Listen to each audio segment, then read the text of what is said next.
Hello, it's Dr. Vyas again with New Wave Wellness Center, and today I'm going to explain to you what exactly causes the thyroid to dysfunction, or what causes thyroid dysfunction. So the thyroid cannot dysfunction primarily. There's usually a secondary cause. What happens is there's other organs. The thyroid is part of the endocrine system. Endocrine system involves different organs which function and dysfunction as a family. So if one of them is not functioning well, the other guys try to make up for it, and that's how there's always a dysfunction in the whole body. Now, what happens with the thyroid is when you go to your doctors and they order some blood work, they look for your TSH and T4 levels. Usually what happens with that is that's not always giving you the full answer. Just even with the T4 levels, if you put on any kind of medications, you might not notice any kind of changes with that. What the whole problem may be was, say we'll start with number one, is the liver and gallbladder. So the thyroid produces T4, which is the inactive form of the thyroid hormone. Now your liver and gallbladder are important because they convert it into the active form, which is T3. Without these guys functioning the way they should, your T4 does not get converted into T3 and you still end up with the symptoms. So your Thyroid medication is a T4. If it's still not being converted here, you will still not notice the results with it. So the liver and gallbladder are very important for that too.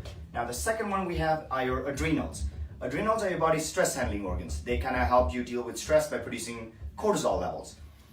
Increased cortisol levels with a state of, say, chronic stress. When you're always in a stressful state, your body produces more cortisol levels. The increased cortisol will signal your brain to reduce the levels of TSH. Now, that's what will happen. So that means your thyroid is not being stimulated to produce any of these things here. Again, causing your thyroid to show hypothyroid problems.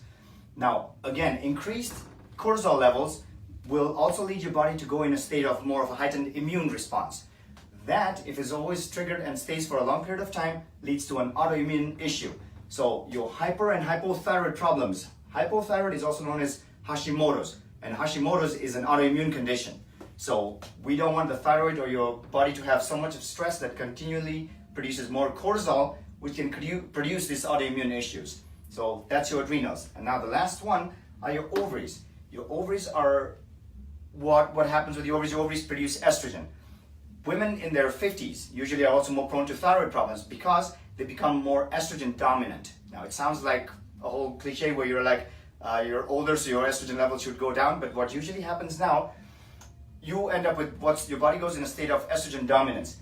Estrogen dominance is caused by a lot of times nowadays with eating high estrogenic foods. So when people are eating this diet foods with increased soy products, prepackaged foods and all, they contain a lot of soy products. Now soy increases estrogen levels in your body. Why is estrogen important? Because estrogen will bind to the active or the receptor sites for the T3 and T4. So you don't want too much. When you have too much estrogen, it competes for those binding sites on cells for T3. So if it comes and binds in there, then the T3 cannot bind, and you again have those symptoms of hypothyroid problems. So what we do in our office, which is we look at the whole body as a functioning organ and trying to see what exactly is causing your thyroid to dysfunction. So it's not just always the thyroid dysfunctioning, it could be your liver, your adrenals, or your ovaries. So give us a call, we'll look and we'll kind of dig deeper. We don't just kind of stay at just the top level and look just for the symptoms, but we'll find out exactly which one of these organs may be causing your whole problem. Give us a call, thanks.